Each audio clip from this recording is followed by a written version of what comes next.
Sonia en Espagne pour des complications liées au Covid depuis la mi-mars. Brahim Ghali est entendu ce matin par la justice espagnole. Au centre d'une crise majeure entre le Maroc et l'Espagne, le leader des indépendantistes sahraouis du Front Polisario doit être interrogé dans le cadre de 2 enquêtes pour torture et génocide. On va retrouver tout de suite en direct de Madrid notre correspondante Anaïs Guérard. Bonjour Anaïs. Que lui est-il exactement reproché aujourd'hui ?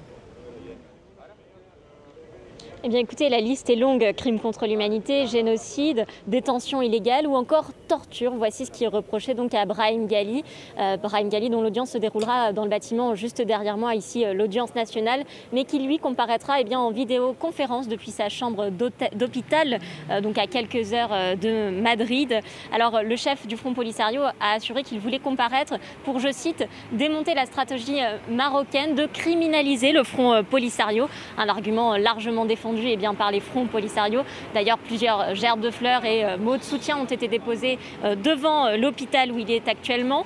Mais toute la communauté sahraoui ici en Espagne ne le soutient pas. La preuve, c'est que l'une des 2 plaintes a été déposée par l'association du droit des défenses des Sahraouis. Et puis, vous le disiez, c'est un procès hautement politique, tout simplement parce que la simple hospitalisation en Espagne de Brahim Ghali avait déclenché des représailles de la part du Maroc, qui s'était matérialisé sous la forme de relâchement à la frontière avec l'enclave de Ceuta. Plusieurs milliers de migrants marocains avaient donc passé la frontière pour rentrer sur le sol espagnol et ça a donc été à l'origine évidemment de la crise diplomatique entre le Maroc et l'Espagne dont les relations sont toujours tendues.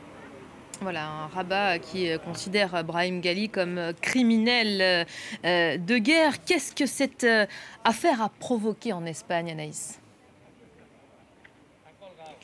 Eh bien écoutez, pour les pro-Front Polisario, ils ont vu ce geste de l'hospitalisation comme un soutien. Mais de manière plus générale, la communauté sahraoui compte environ 15 000 membres ici en Espagne. Et cela a remobilisé cette communauté qui milite pour la libération du Sahara occidental. D'ailleurs, une marche a été organisée dans toute l'Espagne. Elle a d'ores et déjà commencé pour converger vers Madrid. Plus de 120 organisations militent donc en ce moment même le Sahara occidental qui est sous tension depuis des décennies et où les hostilités ont repris en novembre dernier.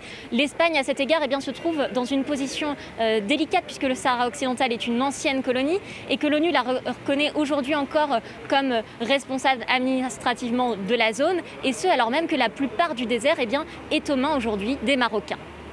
Anaïs Guérard en direct de Madrid dans cette première journée d'audience. Merci à vous Anaïs.